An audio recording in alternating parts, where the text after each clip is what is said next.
Mbaniriza ku channel yange.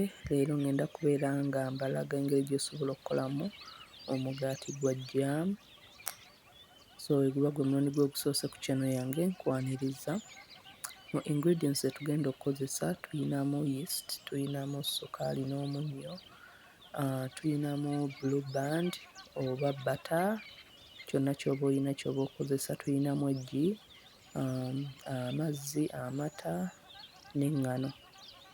Twerabira kubeera ng'osubscribinga, likinga video, osharinga link to your family and friends.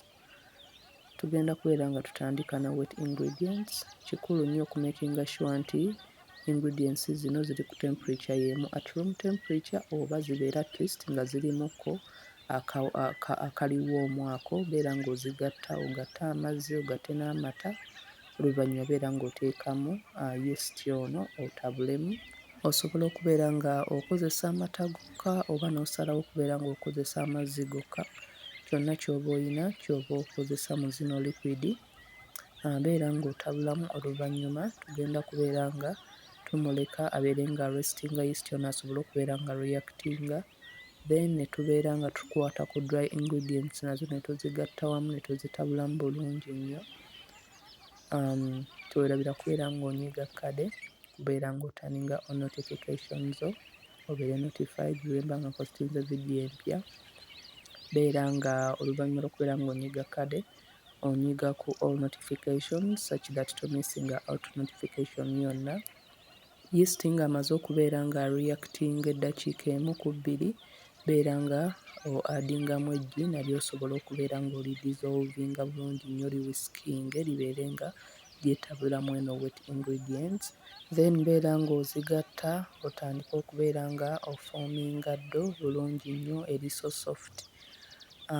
Recipe eno gye nakozesezza ey'omugaati osobola okubeera ng'ogikozesa n'oggyamu emigaati egy'enjawulo, nti ogikola n'ogyawuzaamu emirundi ebiri, like n'ofuna parts 4, nti osobola okubeera ng'okolako cinnamon rolls, osobola okubeera ng'okolako rolls zino ezaffe eza bulijjo nga buno obugaati obwalinga obwa 5 5 10. Osobola okubeera ng'okolako buns. So osobola okubeera nga ogikozesa eno n'oggyamu emigaati egy'enjawulo gyonna gy'oyagala, oba n'oggyamu cinnamon rolls.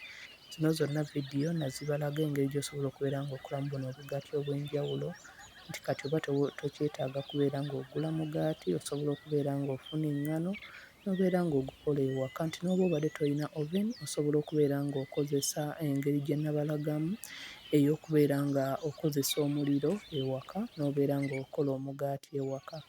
So beera ng'okanda eŋŋano eno paka ng'eri soft bulungi. Singa eŋŋano weesanga ng'ebadde ekyakwatira ku mikono, osobola okubeera nga okozesa either obuwunga n'obeera nga oyongera okubeera ng'ogiggyako nga bw'okanda, oba singa weesanze nga ingredients ziri so soft oba nga ddo eri so soft eflowinga, oyongeramuko obuwunga katono katono, eŋŋano katono katono nga bw'okanda paka ng'eri so soft bulungi. Oluvannyuma beera ng'oyiringa bawero ogi-adingemu, ogireke restinge wakati w'essaawa 1 ku 2 paka ng'emaze okubeera ng'ezimba oba ng'edabulingamu size. Tumwerabira kubeera nga musubscribinga, mulikinga evidiyo and leave a comment below. So oluvannyuma lw'okubeera ng'eŋŋano emaze okubeera ng'ezimba bulungi, ddamu obeere ng'ogikandamu, oluvannyuma obeere ng'ogidividingamu okusinziira ku sayizi y'emigaati gy'oyagala giveemu. So nayagadde kukola migaati gino nga sayizi nnene, so nagidividinzeemu emirundi 4. So beera ng'ogidividingamu, oluvannyuma tugenda kubeera nga tuddamu tuloolinge mu bboolo, oluvannyuma tubeere nga tukozesa butto stretchinge bulungi nnyo ddo eno okubeera nti tugiggyamu emigaati gino egya sayizi ennene nga bwe tugyagala. Butto ono ky'ayamba, ayamba okubeera nti eŋŋano eno esobola okubeera ng'estretchinga bulungi nnyo nga tofunye buzibu, nti omukwatako n'obeera ng'omuteeka ku ŋŋano n'obeera ng'oyongera okubeera ng'ogigaziya bulungi. Then beera ng'okozesa jam yenna gw'oba oyina okubeera nga oteeka mu ddo muno munda. Osobola okubeera ng'okozesa fruit jam yenna gw'oyagala, gwonna gw'oba osobodde okubeera ng'ofuna. osobola okubeera ng'oyina ewaka, oba obadde oyina wa apple, oba obadde oyina wa pineapple, yenna gw'oba oyagadde okubeera ng'otesitinga omugaati gwo gw'obeera ng'okozesa.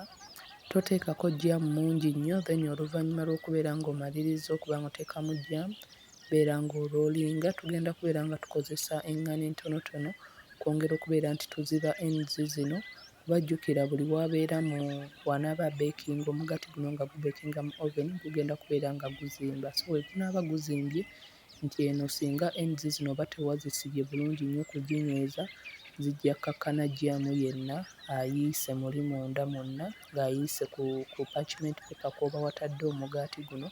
So making sure nti ends zino zonna oziclosinga bulungi nnyo before nga tonnaba kubeera nga omugaati guno otandika okubeera ng'ogubeekinga. Kubeera ng'orepeatinga process ne ddo endala yonna paka ng'omaze okubeera nga ddo yonna omaze okubeera ng'ogikolako yonna ogitaddemu, then oluvannyuma beera ng'ogireka restinga, ogikavaringe wakati w'eddakiika 2 ku 3. Meanwhile beera ng'opreheatinga oven at 180. Oven eno tulina ogikozesa ng'already eri hot bulungi, so bw'otandika okubeera ng'omugaati gino ogimaze ogirese girestinga eddakiika 2, beera nga ne oven nayo ogiteekako already etandika okubeera ng'ehiitinga. Oluvannyuma nga gimaze okubeera nga girestinga, beera ng'okozesa egg wash osiigeko, then oteekeko oba obadde oyina entungo simusimu, obeekinga at 180 for 25 to 30 minutes, oba paka nga omaze okubeera nga bubrowninga bulungi nnyo obugaati. Osobola okulaba jjaamu batya bwafaanana, osobola okulaba omugaati like engeri gye gufaananamu, gye guli so nice, guli so soft nga tegubeekinze bulungi. Bw'oba tokozesezza oven osobola okubeera ng'okozesa method eri gye nakozesa ng'okozesezza essigiri. Ngenda kubeera nga mbalekera link mu description box. Until next time, thanks for watching.